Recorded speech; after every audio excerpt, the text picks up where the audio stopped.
उसने दरवाजा खटखटाया और जैसे ही दरवाजा खुला वो एक बार एक गरीब पति अपनी पत्नी के साथ रहता था। उनके घर की हालत बड़ी खराब थी।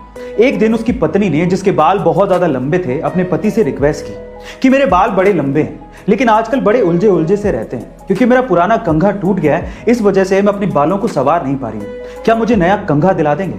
तो उसके पति को बड़ा अफसोस फील हुआ क्योंकि वो अपनी पत्नी की इतनी छोटी सी ख्वाहिश को भी पूरा नहीं कर पा रहा था क्योंकि उसके पास पैसे नहीं थे। उसने अपनी पत्नी से माफी मांगते हुए कहा कि बहुत दिन से मेरी घड़ी का एक फीता टूटा हुआ है लेकिन मैं उसे भी रिपेयर नहीं करवा पा रहा क्योंकि हमारे पास पैसे नहीं है, मुझे माफ कर दो। पत्नी को अपने पति की हालत और घर की हालत पे बड़ा अफसोस फील हुआ लेकिन उसने अपने पति को फोर्स नहीं किया और वो पति काम पर निकल चुका था। जैसे ही वो पति काम पर जा रहा था उसे रास्ते में एक घड़ी की दुकान दिखाई दी। वो घड़ी की दुकान पर गया लेकिन उसने अपनी घड़ी रिपेयर नहीं करवाई। उसने एक्चुअली अपनी घड़ी को, जो कि टूटी हुई थी, उसे जितने पैसे मिल रहे थे उतने पैसों में बेच दिया और उन पैसों से अपनी पत्नी के लिए बहुत अच्छा सा कंघा खरीदा। कमाल की बात है ना। अपना काम खत्म करके पति अपने हाथ में कंघा लिए जैसे ही घर के दरवाजे पर पहुंचा और जैसे ही उसने दरवाजा खटखटाया और जैसे ही दरवाजा खुला वो अपनी पत्नी को देख के हैरान रह गया क्योंकि उसकी पत्नी ने घर पे ही अपने लंबे बालों को काट कर बहुत ही छोटा कर लिया था और उन्हीं बालों को बेचकर अपनी पति की घड़ी के लिए फीता खरीद लिया था जो कि उसके हाथ में था। अब विडंबना देखिए, पत्नी के हाथ में फीता है लेकिन पति ने घड़ी बेच दी है और पति के हाथ में कंघा है लेकिन पत्नी ने अपने बालों को काट लिया है।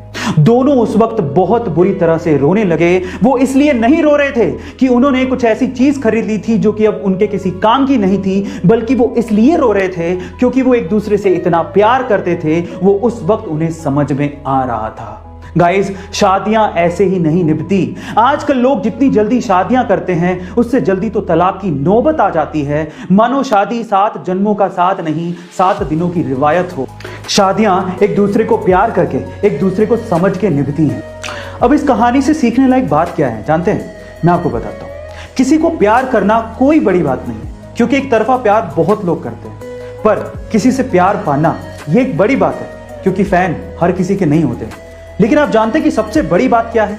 सबसे बड़ी बात यह है कि जिससे आप प्यार करते हो अगर वो भी आपको उतनी ही शिद्दत से प्यार करता है, यह है बड़ी बात।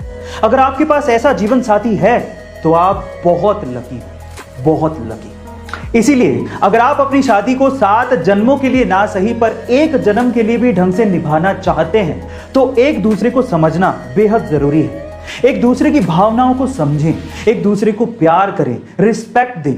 जरूरी नहीं है कि समाज के सामने ही आप ये सब काम करें, बल्कि जब आप घर पे हो और तब आप ये काम करते हैं तो आपके रिश्ते की बुनियाद बहुत ज्यादा मजबूत होगी। लास्ट में मैं आपसे सिर्फ इतना कहना चाहता हूं कि जितना ज्यादा हो सके अपने पार्टनर के साथ अपने रिश्तों को मजबूत करिए। चाहे खुशी हो चाहे गम, एक दूसरे का साथ दीजिए और खुश रहिए।